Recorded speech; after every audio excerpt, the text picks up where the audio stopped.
worried that you might be the cool kid? You wear the latest fashions on top of all the trends. Or have you ever worried you were too much in the mainstream? Always so generic, more normal than your friends. Well, we've devised a test to put to rest your fears. There's no need to panic if you lend us your ears. Tonight you can't sleep easy after all that you've heard. Cause if you like the show, then you're probably a nerd. Oh, Canon, it's Canon, it's all.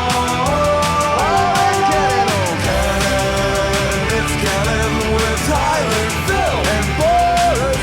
Oh, Canon, it's Canon, it's all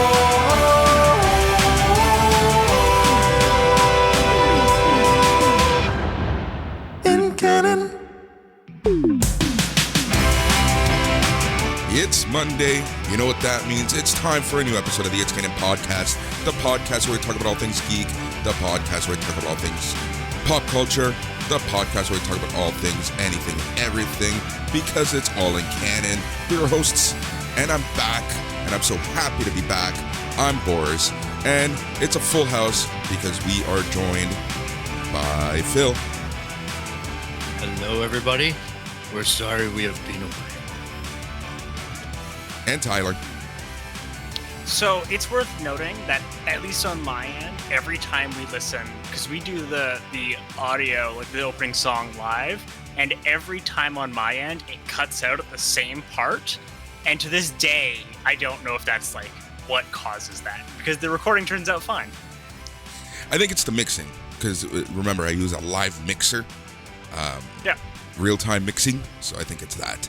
And it's, for this show, for me too. I use electronic, so software stuff. Wow, electronics. Yep. Okay. So today's going to be a smorgasbord of news topics. We did zero prep, but that's okay. It is what it is. I did a bunch of prep. Okay, I did zero prep. I mean, I actually think this is a great topic to start the episode on. I would argue that this is a week of a lot of very small stories. Yes. And there's not very many big stories that are worth like spending a lot of time. Yep. And that's always weird because I feel like we do some of our best work when we get to like dig into something. Exactly. That's the exactly difference it. between a musical and an opera. Jesus Christ, guys. Oh snap. I had a master's student talking to me, like a person who did their master's in musical theory. And they tried to explain it, and I went, "Oh, okay. So would this be an opera then?" It was. They said, a musical can have speaking non-music parts, and an opera is only music. I said, "So Jesus Christ Superstar is an opera," and they went, "Huh." It turns out I grew up with a professional opera singer. So everybody came out of the weeds on this one. Yeah. Let's send me some of these answers and we can pick a winner for not next week, but the week after. Yeah, let's. I found the prize. I'm all set to go on that end. We're good to go. That's awesome. So you got awesome. one more week Yeah. to get your answers in. Yeah. I'm laughing right now. Podcast. I wish people had videos, or we presented this in video, because Tyler, you look freaking relaxed, in control, with your wine glass. You're just chilling. Yeah. I mean, for the audience, bought a new house this year, and then we found out very quickly that it made sense to gut the basement. And the government was like, "We're going to give you money to help fund this." So it's now been like a nightmare of gutting the basement. And I just finished the gutting part today. And it was glorious. Yeah. And that's the most enjoyable part. The killing. The destruction. It's way harder to build. I mean, we got the in-laws up. We're doing studding this weekend. Installation's getting blown in a couple weeks. So by November, I should be in the new office, which is going to be bigger and nicer than the old office. Nice. Very nice. Congratulations. Very nice. Congrats again, man. Phil, what's new and exciting in the life of P. Hill? You know what? Like, I've fallen down some video game traps, man. So What got you? it's The Artful Delight I've been really enjoying, which Oh, is yeah. a weird music game on Xbox. I got a PS5 version of Ghost of Tsushima. I've got PS5 upgraded version of Death Stranding that I started downloading last night. I've got the preview copy of FIFA 22, which I've been putting my head around. I'm beating all my friends on the gamer score front. Woo. I'm just playing a lot of games and getting a lot of achievement points and watching a lot of TV. Gotta Nice. say, Ted Lasso has been making me cry on Ted Friday Lasso. nights. We actually binged it the last 2 weeks, and I have one more episode left in season 2. Nope. There's 11. There's another episode. No, next week. till I'm caught up. Oh, okay. This one will bring a box of Kleenex. Well, I mean, so I predicted one of the big twists of season 2 back in season 1. Okay. Yeah. Yeah. Well, they only have certain places they can go. Oh, 100%. I know a lot of people are having an issue with season 2. And I'm not. I'm loving every minute of it. I don't know what it is. I've heard mostly positive things from my people I talk to. Yeah, So- I just see this online. I just see it on you see Twitter and negativity stuff, online right? for anything. You know? Yeah. People gonna When bitch. when a cartoon plumber can cause the most controversy humanly possible, you know that the world is going to shit. I mean, do you want to dig into that? Yeah. Because Let's. I understand some of the upset. And so what we're talking about is the casting announcement for the new Super Mario movie. Specifically, people are quite upset that Chris Pratt is playing Mario. Yep. We know it's animated, right? That was Yep. that was It's the bit animated. I couldn't. Cool. Awesome. Yeah. I was having this moment earlier of like, I am like 90% this is animated, but I can't find anything actually confirming that. And That we would be shouldn't try funny. that live action again. Live action. Do you remember the live action yeah. Mario Brothers movie Watch it with every John year. Leguizamo? Yeah, you gotta. Great movie. It's phenomenal. Oh Lord. Toad's a lizard person now. Fuck it. Oh Mario man. has weird zero gravity boots.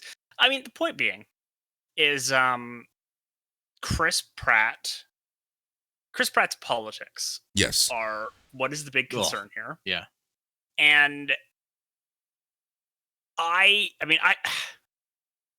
if you're doing milk toast or even like the slacktivist level of like you're tweeting like I don't want Chris Pratt doing this, I have no problem with those people. Like I think you're right. As, just being part of society. And I think that Chris Pratt, he's openly religious and he's openly part of a church that has a not great history. Yes. And, when he gets asked about it, he denies that history versus like if you get on anyone who's a Catholic, for example, about the history of the Catholic Church, just about everyone's going to be like, yeah, the Catholic Church has done some bullshit. Yeah. I don't I'm support a all Roman of it, Catholic, and I can definitely support that statement. right? I We mean, admit it. Yeah. And my grandfather was Roman Catholic, and I think he was one of the people who was the most critical of the church. No, and you're allowed to be that way when you're in it. Like, I mean, I think if you're not in it, because well, yeah, But, true enough. yeah. The wrongs are there. There's evidence. oh, totally. But like, Chris Pratt is part of a pretty right-wing church. Mhm. And if you're publicly part of that and you're a public figure, like, yeah, you get to be criticized for that. It's funny wh- though. I don't pay attention to the politics of Chris Pratt. Most Oh, of the outrage that I've seen in my little geekdom people, which has a high crossover Lego and Nintendo do Mhm. of the same fan base. And they're just more so upset about the voice acting of like just the voice of Chris Pratt being sure. Mario. I mean, that's a bananas choice. I mean, Yeah. separately, I don't know how you make a movie with Mario having Yeah. personality. Like, But I don't think that's what you do. I liken it to Ryan Reynolds being Pikachu. It's left field. Yeah, I mean, and they pulled that off, and I'll give them that. I mean, Yeah. I'm with you though. Of like, and he wasn't Ash's Pikachu, which I think would have been very different, right? Yeah. He But was like, yeah, it's still like I've been putting that out on Twitter for everybody who's outraged. I'm like, yeah, this is outrageous. Like the time they announced Ryan Reynolds was going to be Pikachu, right? Yeah. The internet did the same meltdown, and then the trailer caught, and then everybody was like, well, maybe this works. Maybe this is going to be funny. Maybe if the actual film has intelligent filmmakers who are writing to the cast, it could be a fun experience. So I think that the internet should, as I always think, should park its basket of rage in the bin, marked garbage, and wait until you see a trailer for the thing and then get upset. Like nobody's complaining about Jack Black being Bowser. I mean, I think they're making good choices too. I mean, I think the difference, I don't know if that's a good choice. I think that's the difference being, come on, Jack Black. Yeah. I mean, if we can talk about, who's behind the movie, but it's Aaron Horvath and Michael Jelinek, who, they've done Teen Titans Go. And Teen Titans Go. And so they're taking a chance. Batman Brave and the Bold. Okay. So, and then Matthew Fogel's writing, and he's there. I'm not sensing a lot of enthusiasm. He wrote the Lego Movie, or he's one of the writers for the Lego Movie. I don't know if the Lego Movie had multiple writers or not. Well, I know Lord Miller. Oh, no, sorry. He wrote the second Lego Movie. Okay. Yeah, so I mean, a separate kind of thing that's going on here is like, all right, let's talk about the directors and the writers. And it's like, these are not... Well, I'll stand up for Lego Movie 2 and say that was a much better movie than probably the box office showed. Sure.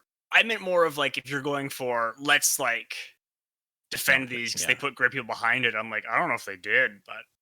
Well, you won't know until the product's here. Is the point. It could be terrible. It could be the Mario movie live action. Like, it could be terrible. It could be outrageous decisions. It could be terrible, or it could be the Mario movies live action. You're right. These are the two options. I know, but look at Sonic the Hedgehog and all the critical crap that people had with that. And then it gets celebrated after, they go back, they rework it a little bit, they come out with it, and then people love it. And that's great. I mean, that's the difference. They reworked it. Yeah, and there's nothing yet to rework. Like, we haven't seen it yet. That's what's funniest about this reaction. It's a reaction, like plain and simple. Well, I mean, it's not even worth the 10 minutes that we've done on it, because it's Chris Pratt is Mario. Okay. I mean, for your response, like for the concern you're seeing, I'm with you. But the concern I'm seeing is like, Chris Pratt has been having some pretty toxic takes recently and has been palling around with increasingly eyebrow-raising people. And I think calling him out, and that's fine. Yeah. I don't disagree with that. And I'm not being a fan of his politics. And I guess movie 43 is something that's in the rear view for him all the time. He's never going to venture into that type of film again with this type of thing going on. But there was a time when he was pretty loose on the morals front when it came to filmmaking. Yeah. Now he's instilled all this stuff into it. And it is hard. Like, I do catch it a little bit. I do see it. I do see some of the controversy around it, but I don't know. He's always Star-Lord to me. Yep. Yep. Yeah, I don't know. I have zero opinion on this, to be 100% honest. I don't give a crap just yet. But I do agree with Tyler a little bit because, but at the same time, one thing is people voicing their opinions. Another thing is people, being what the internet toxic community does, right? Like, so it is what it is. Have you guys watched Star Wars Visions? No. Oh, I have, yeah. Tyler, that's a no from you? No? Nope. Phil, I even watched the first episode of Foundation last night. Nice. Visions I liked overall as a project. I won't spoil anything, but I'd say there's probably about 3 episodes that are great Star Wars building, like great takes on it, Mm-hmm. that are really interesting stories that had me highly engaged. And then the rest of it was very sampled, angled takes on things that some of them worked, some of them didn't. Mm-hmm. They were less involving for me. I think my least favorite thing was the lightsaber is a microphone, just because of my exposed hate of musicals. And putting it together with Star Wars was not a good take for me. And I did enjoy the little episode that mirrored The Last Jedi Yes. and some of the audacious things that they did as a microcosm in 13 minutes to generate. I don't know if it was a parody at people who had a bad reaction to that movie or if it was something to just, run alongside it, but it was pretty heavy handed and I did enjoy it. There was a point at which I just started laughing at the old me and my old reaction to it. But yeah, the duel, the Ninth Jedi, you know what I mean? All those were standout episodes. And I know that they're making a novel out of the duel in that universe. Yep. And they released the first 5 chapters today on Really? StarWars.com. Gotta check that out. Yeah. Yeah. Yeah. What'd you think? Did you watch it? Yeah, I'm about halfway through. So far I'm liking it. I like these different takes, right? It's like when they did the Animatrix and stuff like that. I like these that one was canon, but I like some of the non-canon takes. You can have a little more fun, and obviously, if something works, they can work it into canon in some shape, way, or form. Yep. It seems like that's what they're going to do with this dual Ronin thing. Yeah, that's exactly it. Yeah. Yeah. So there's that. There's. I actually just got an email. That's what I was reading when you guys were bickering like old married couple.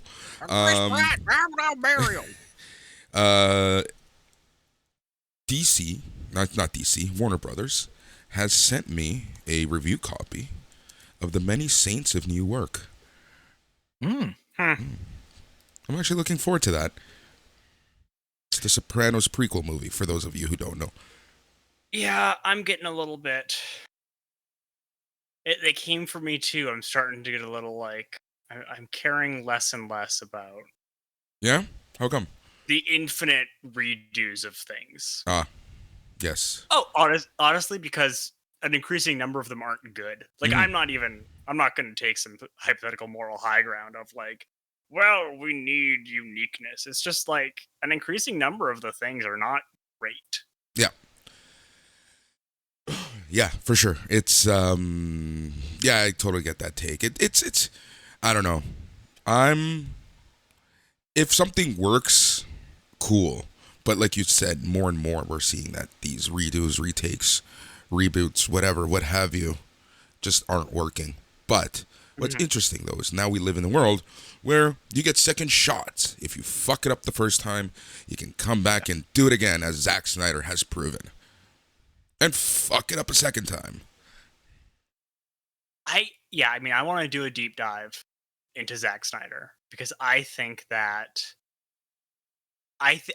something doesn't make sense. Something doesn't make sense there. Oh, a lot of things don't make sense there. But I mean, specifically, I specifically think he costs money. I don't think he makes money. I've seen that argument on a couple big directors. Sure. It is a legitimate observation by the industry where they're like, these directors command these big movies, but you make Transformers the same thing every time, and you end up costing. So I mean, the difference there is that's Michael Bay, right? Yes, Michael Bay.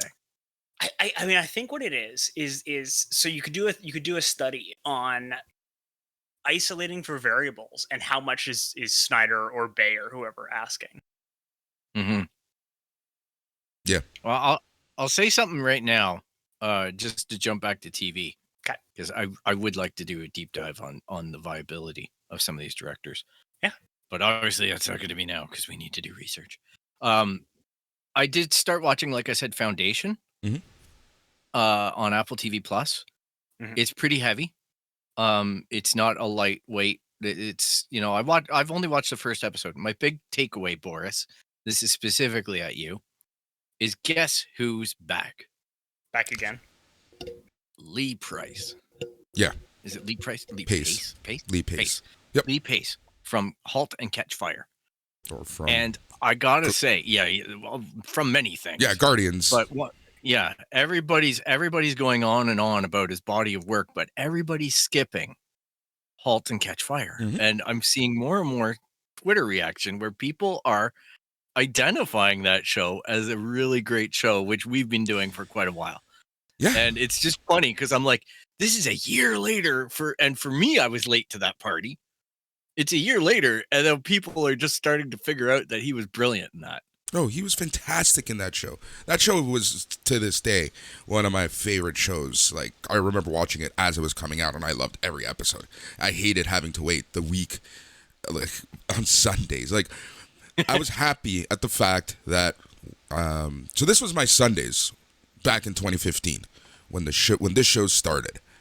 We would record in the afternoon, have a couple beers, have some dinner, then get to, like, whatever was on a Sunday.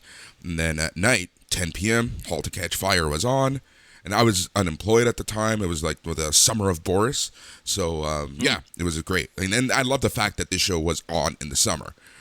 It was something to watch, when most shows are on hiatus. So I used to love that show so much. But yeah, *Halt to Catch Fire*, if you haven't seen it, see it. Especially, I would say 90% of the people listening to this show would appreciate that show because it is about computers in the, I guess, the computer revolution in Texas in the 80s, the PC age, the beginning of the PCs. And even the beginning of the internet. Yeah. Right? And that's the beauty, all right? the critical times. They jump through time a little bit, and they kind of pick really neat topics to really cover. Yeah. And I'll put the plug in Foundation if you're in for a bit of a Game of Thrones in space, from what I can see. Mm-hmm. There's some heavy political overtones in it, but some beautiful cinematography. Yeah. And that's going every Friday. The first 2 episodes are out now. So yeah. That's what I'll be doing after this show, is watching episode 2. Nice. Have we ever talked about, did a deep dive on the Netflix release strategy of everything at once versus everyone else's once a week? We have. We have, haven't we? It's been a while. We did it ages ago. Yeah. In the early days of Netflix, we were talking about that versus normal television. Mm-hmm. Yeah. And but it's interesting now because Disney are going on Wednesdays. Apple's going on Fridays. Netflix has some shows that do it and some shows that don't on the weekly. It's really is a smorgasbord when it gets to these streaming services of who gets one night now. Because it used to be, remember when we were kids, it used to be like, oh, tonight's NBC night. You know what I mean? Like Thursdays is Friends and is this and you know what I mean? Like they had a lineup that tried to keep you on the channel. And then ABC would come with their night and whatnot. And everybody's battling for weeknights. And I see that with streaming services now. Yep. Yeah, it's I like it though. I like the weekly releases like Amazon does with The Boys and whatnot. The Netflix one is interesting because a lot of Netflix shows, just remember, are aired on regular TV in other countries. So if so for example, The Flash gets the Netflix weekly release because no one airs it here in Canada anymore. So, and we don't have CW. So, so Flash and there's some other shows like that. What's that show? The one on the train that we watch. Snowpiercer. Oh, Snowpiercer. Yeah, that's on TNT. Here it's on Netflix because we don't have TNT. So, yeah. Yeah, and you know what? Like it's again, in talking about sci-fi and whatnot for a lot of the listeners, it's a big sci-fi year this year on Netflix in particular. They're doing a lot of fun stuff. Cowboy Bebop is coming out in November, which is they released the intro for that this week. Mm-hmm. There's a lot of interesting stuff where I'm like, okay, well, we have Dune coming out on HBO Max in October. There's just a lot of good sci-fi now. This Foundation, all this stuff. I'm like, wow, if you're a little bit of a space geek, there's a lot happening right now. And Invasion, I think, on Apple TV Plus was another one that starts up in October. So you can get your little conspiracy hats on about the aliens coming to get you, Tyler. Yep. Here's something I want to talk about. Fantastic Beasts. Cancel culture is a hell of a thing. Johnny Depp was released from his contract, and there's a lot of mixed reactions about Fantastic Beasts. Tyler, what are you thinking? I can see your the hamster going. I thought we had the discussion if we were going to try to be more specific than just cancel culture. Yeah. Because it doesn't mean a goddamn thing. Yeah. And I just, let's be more specific here. What do we mean when we say cancel culture here? Well, I think it's the combination of, for me, it's more of an irony of, okay, you have the people who wanted Johnny Depp off the movie. Now you have the people who are wanting to, not ban, but like, what's the word that I'm looking for? There's a word. They don't want to watch Fantastic Beasts. Like, they want to essentially... Boycott. Huh? Boycott. Yes. Boycott Fantastic Beasts. So it's kind of like a two-pronged approach here. And what I'm seeing more and more is this cancel culture where, it's damned if you do, damned if you don't. Regardless, everything's going to be canceled in some shape or form. Whoa. Let's back it up, though. Because part of this isn't about Johnny Depp. No. Part of this is 100% about the fact that J.K. Rowling is raising money against trans people. Yeah, exactly. That's I was going to bring that into it also. And then you have, the larger Harry Potter issues with J.K. Rowling and everything she's done, said, doing, so it's like this, like, it's crazy right now. It's absolutely crazy. What? Like, there's just a lot No. How is it crazy, though? Because, like, Johnny Depp was found, a judge said he beats his wife. Yeah. I'm not saying it's not. He won the larger I'm not saying that it's not right. I'm saying that the studio did the right stuff. Okay. But studios were always gonna continue to sweep stuff under the rug if people don't get mad about it, right? Mm-hmm. Harvey Weinstein did shit for decades. Oh yeah. So I just think it behooves us to be really careful what we're saying and not just like gesticulate wildly at cancel culture, because then we're no better than Ben Shapiro. No, exactly. No, I agree with you. I agree 100% with you. I'm just saying that this is an interesting thing to watch, how all of this is being, and depending on where you're reading stuff, it's just interesting, all the takes that are happening, but no one is saying the full story is essentially what I was trying to say. Okay. I mean, yeah, let's talk about the full story. Yeah, we can. I think we just did it there, right? Yeah, pretty much. Yeah. Said franchise had a controversial guy. Said franchise dumped controversial guy. Yeah. Said franchise has a controversial writer. Said franchise is being lit for a third movie. Yeah. By that person. Well, technically, I think it was a 5-movie deal for Fantastic Beasts. Wow. Damn. Combined with, let's call a spade a spade. The second one was bad. I have zero interest in any of these movies, so. Sure. I mean, I will give credit where credit's due. The first Fantastic Beasts movie is legit good movie. Mm-hmm. Like, it's cute, it's endearing, it's heartwarming. And the second one is just like, it's just gibberish. It got lost in its intention, whatever that was. This universe doesn't make sense to me because I've never watched Harry Potter. Yeah. And yet I've seen these movies. And I'm like, the second one lost me. The first one, there was a story there. Like, yeah. Well, the second one lost everyone, right? Because all of a sudden it was going to be like, well, we're going to have wizard Nazis now, but not the wizard Nazis from the original books, who were like cartoonishly bad, which again, it's a kid's book. I'm okay with your villain being cartoonishly bad. Mm-hmm. But then you're going to try to have like cartoon Nazis that are like kind of partially justified. we're going to talk about whether or not people with actual more power should rule, and it's like it's a weird, bad, muddy metaphor. Mm-hmm. Yep. Yeah. I'm surprised that there's a third movie being made, but it is what it is. The ink runs thick in Hollywood, I guess. And if you sign a 5-movie deal, you're getting 5 movies, whether you want them or not. Yeah. Yep. Kind of sad. Yeah, exactly. But good for their fans. I'm happy if they're happy. It's the Harry Potter universe lives on in some form. Yep. We always get asked to do more focused stuff on Harry Potter, and I always reply saying it's just not my cup of tea. So I'm the last person that would talk about it. I get it if you've got kids, or you were a kid that read them, or if you got kids and you want to get them reading and it catches their fancy. And as a parent, I'd be like, hey, encourage us. They're reading, whatever. It's great. And then the movies and all that stuff. But exactly that, it never caught for me.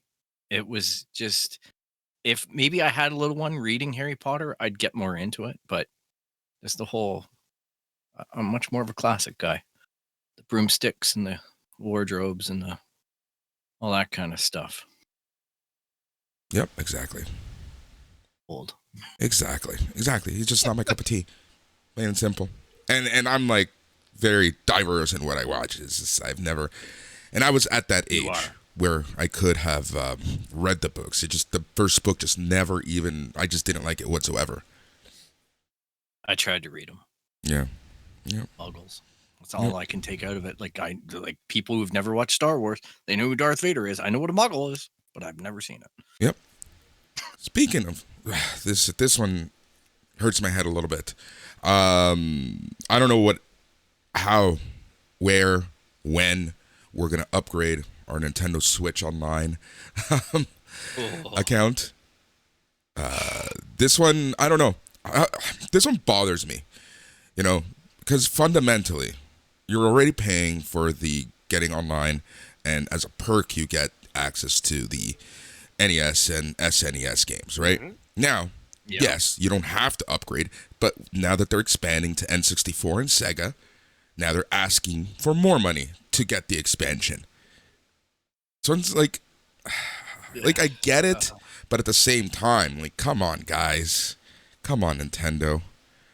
I mean, I can actually add on to this and I would argue that there is a cultural shift that is happening at Nintendo and has been happening for the past decade. And I don't know, I genuinely don't know how long this can keep up. So the great example is like Nintendo products used to have functionally a lifetime warranty, right? Mm-hmm. Like, you remember the Super Nintendo? You could send that in like 5 years later and they'd fix it for you. Mm-hmm. And I just had to replace the base for my Switch. And just talking to Nintendo, just talking to them to organize this through using their phone system, which, guess what? They don't have toll-free. Ugh. And then you sit and you wait, or you text someone, and guess what? That's not a toll-free text number. So I had to spend like $20 to arrange to convince them that my Nintendo Switch needed repaired. My Nintendo Switch base needed repaired. And their response was like, yeah, it's going to be $150 to get it repaired. And you'd have to mail it in and fix it. Do you want to know how much a new one is? How much? It was $100. Yeah. So it's cheaper to just buy a new one. Yeah. And I think this is part of it, is there's this shift in culture at Nintendo. Yeah, we've seen it in the video games too. Like, not only this example that Boris is bringing up about the charge to play more on their service, but even in Animal Crossing, out like over a year ago, and it just seems like they're slowing on the updates. Yep. And people started calling them on it and getting like really upset. And then Nintendo kind of just reacted and said, okay, we're going to start plugging updates in again. But they were trying to get away from it, from all the evidence that we have of regular updates and slowing down, then less and less being plugged into the game.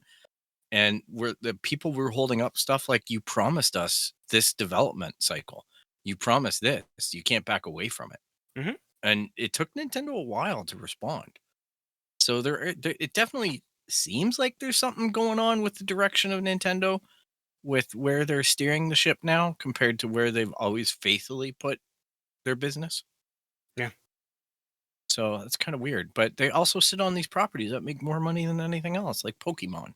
We look at the numbers once every few months. Like, it's crazy. Once Yeah. a quarter, we do the review, and I don't know why we're always shocked when we see all the Nintendo titles on these bestseller lists. Yeah. It's nuts, man. It's nuts. And they don't even, like we always observe, they don't even disclose their online sales. Mhm. And, those must be hand over fist. That's just money emptying directly into their pocket. I was out for a drive with my dad the other day because my car is having an issue, so I'm getting it repaired. So my father was just like, "Let's go out, let's have a father-son afternoon." So the dude, we're talking about online ordering because I went into the toy store to look at Lego, and oddly enough, I came out buying 4 like minifig packs, and that was it. And my dad's just like, "I would have thought that you would have bought more," and I'm like, "Well, there's nothing in the store that I see that I can't get online, right?" Yeah. And he goes, "It's pretty crazy how much the world's changed with this COVID thing and how people now shop online." He goes, "I wonder how the companies do it." And I'm just looking at him like, "Are you serious?" I'm like, imagine this. They have to send all of these toys to different distributors to get them into the stores to put them on the shelves. So that's warehousing and all the stuff you got to pay for. So that incorporates into the price of the product. But now you're shipping direct to customer. It's just changing your systems. So now that box, instead of going to Toys R Us warehouse, goes to my house. Mhm. And now we see the buying patterns of said person, right? And whatnot. We can start marketing directly to them. And we don't have the middleman. And we cut down on overhead like bananas, right? And then he's just like looking at me going, "Oh my God, you're right."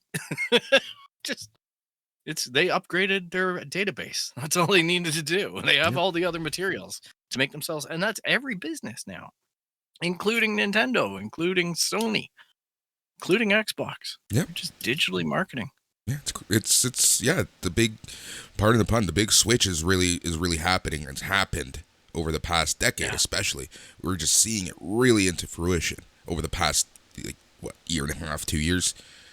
Yeah, Which I feel like just a lot of these things have been sped up, and by things I mean like the shift more towards online because of COVID. Mm-hmm. It was the inevitable, but I just feel like it got sped up. definitely accelerated. Yeah. And you have to understand, right? Like companies are benefiting from this shift. Like there are clear winners and there are clear losers Yep. in this. And the losers are unfortunately going to be ma and pa shops, unless the community keeps them alive. And these the idea of a store, right? A physical store. There's a lot of people in the supply chain industry that are going to be hurt by this Mhm. Yep. because of that shift. Oh, for So, sure. Yeah, it's crazy, but and we'll the see. Amazon robots go wild. Jesus, Amazon. That's another story for another day. Yeah, we like I say, today's mainly a smorgasbord of stuff. I don't know how much more time we have. Literally looking through earlier this afternoon through my normal stuff, like I didn't see anything that jumped at me.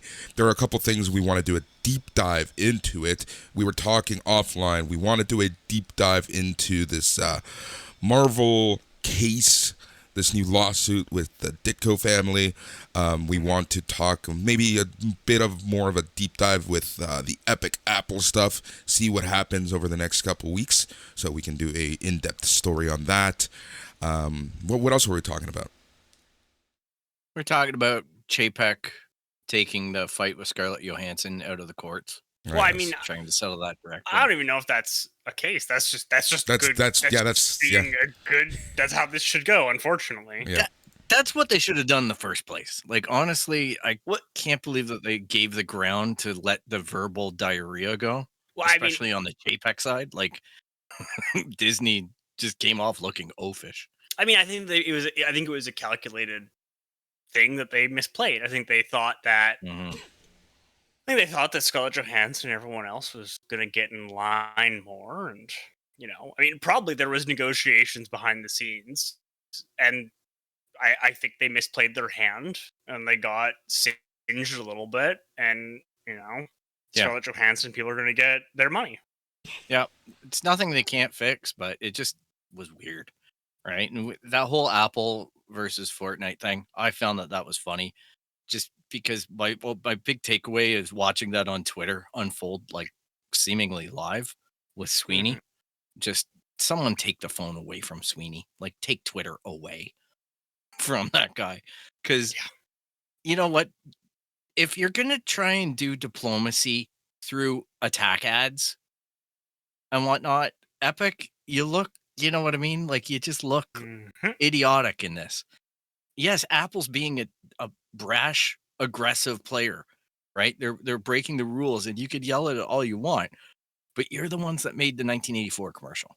You're the ones that have been trolling people on Twitter about it. So grow up and just settle this shit. Like, it quite literally is a cordial phone call if you decide that you want to make it, instead of an attack troll on Twitter. But this is free marketing. What's that? But this is free marketing. Yeah, there is a benefit, obviously, because people are talking about the Fortnite store. And we're talking about it. We're talking about it. And now it can be your whole identity, right? Because it's now like, well, I support Tim Sweeney and Fortnite because corporations aren't your friend. Tim Sweeney is just a mouthpiece for a corporation. Yep. Exactly. That's ultimately, exactly it. That's where I'd go. Yep. Yeah, that's exactly it. Like, really, man, this week has been quiet. Well, I mean, like we said, the issue was that like there's like 3 topics, but none of them are worth like we need an expert for the Ditko copyright law issues of Ditko. I mean, I think that we can touch on it briefly, but the brief touch on of it is like someone always comes back to Disney or Marvel for their pound of flesh. It's this weird state of copyright versus employment contracts from decades ago. It's Steve Ditko's family and Kirby's family and whoever is going to keep making that run. And I mean, I'd be interested. In part, it's kind of hypocritical because like Jack Kirby did the exact same thing to other people. Like, that was just how contracts were. And the difference is this is who's famous, and we're as a society chewing on the concept of whether or not we think it's fair for you to be able to sit in the weeds and wait until something's successful before you sue for your share or not. Yeah, exactly. Yeah. Didn't DC go through this decades ago with the creators of Batman and Superman? I mean, this has happened with Marvel before. Yeah.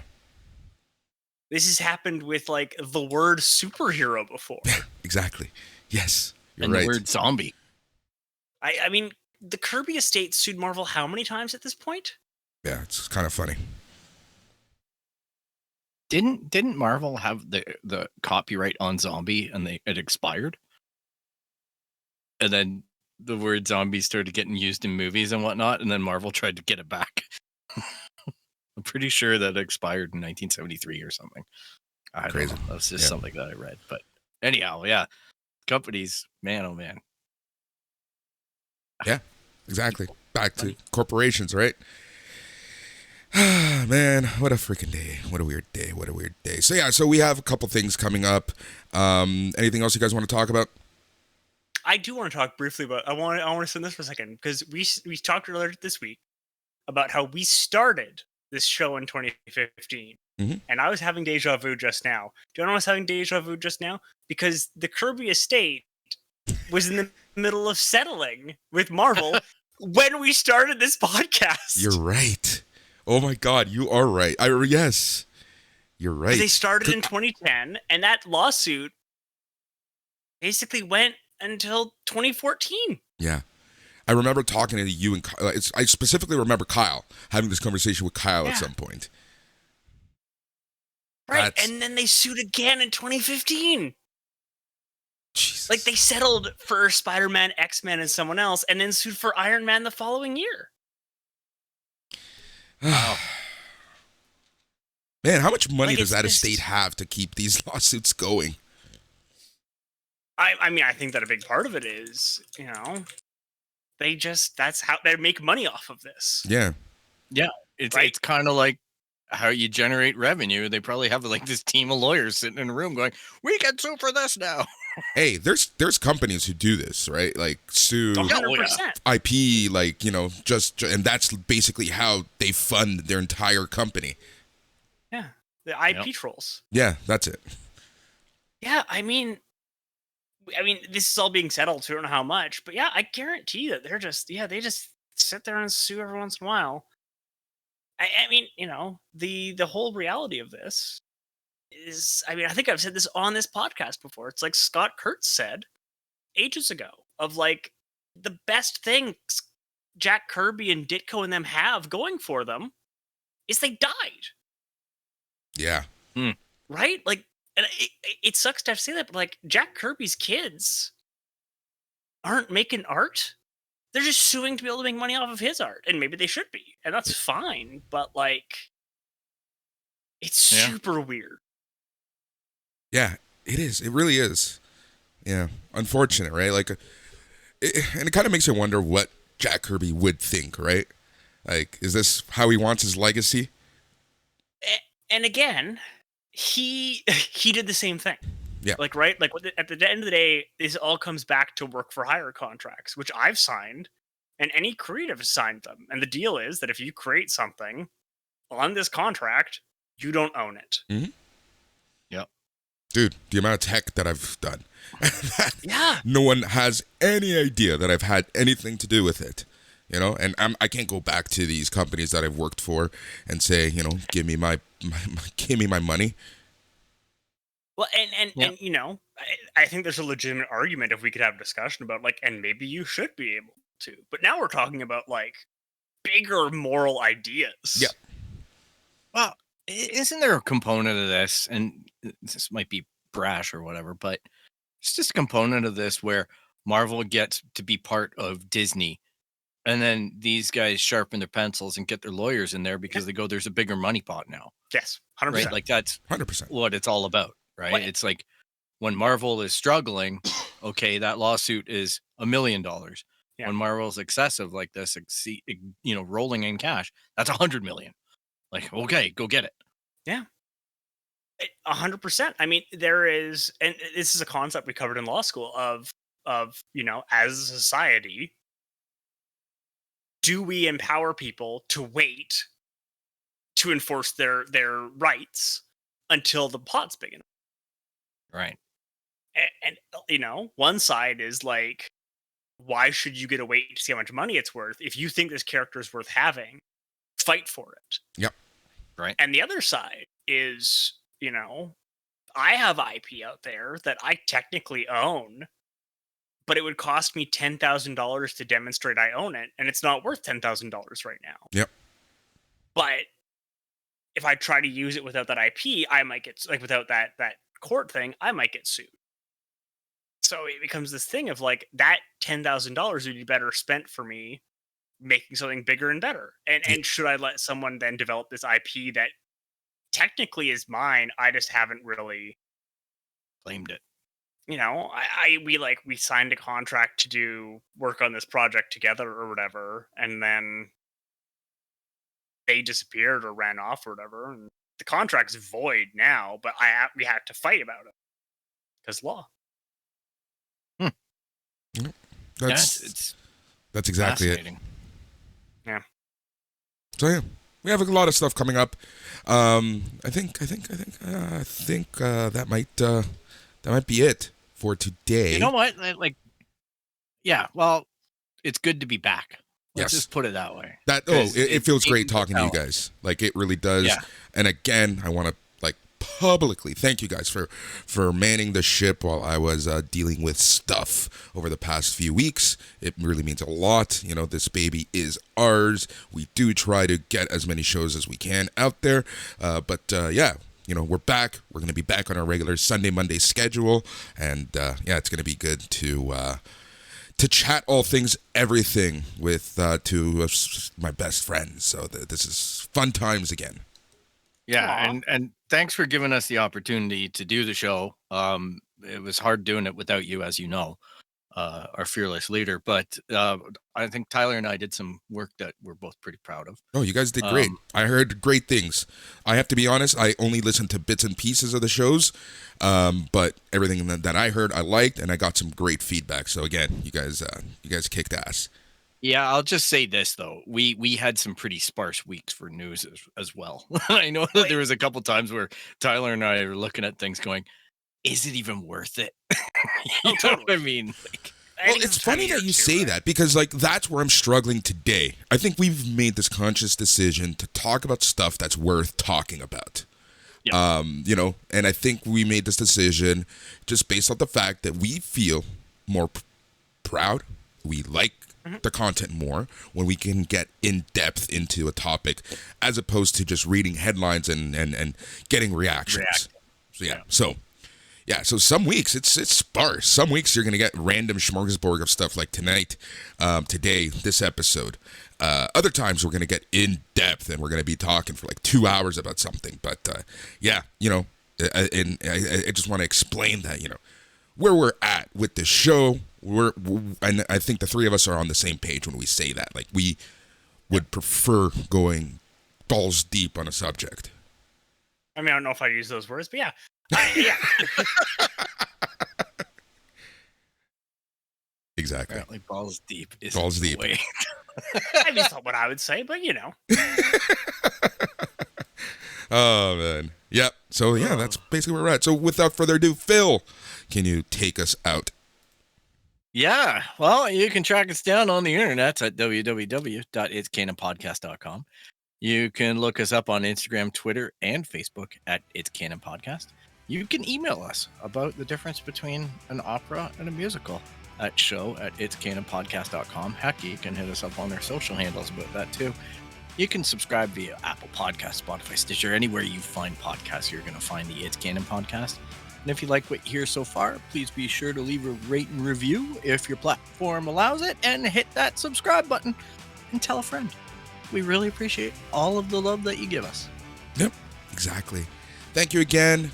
This is the show where we talk about anything and everything, all things pop culture, all things geek, all things anything and everything. He's Tyler. He's Phil. I'm Boris. Good night.